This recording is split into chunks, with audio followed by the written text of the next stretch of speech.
इतनी ज़्यादा बारिश हो रही थी।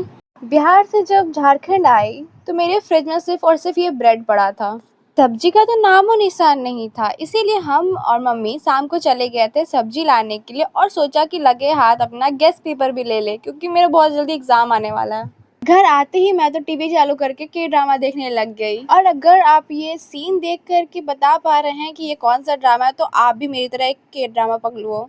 ये कौन सा के ड्रामा है, ये कमेंट बॉक्स में बताना। मैंने जब के ड्रामा फिनिश किया तो मुझे पता चला कि बाहर तो बारिश हो रही है। If you like this mini vlog, wait for the next one. Till then, bye bye.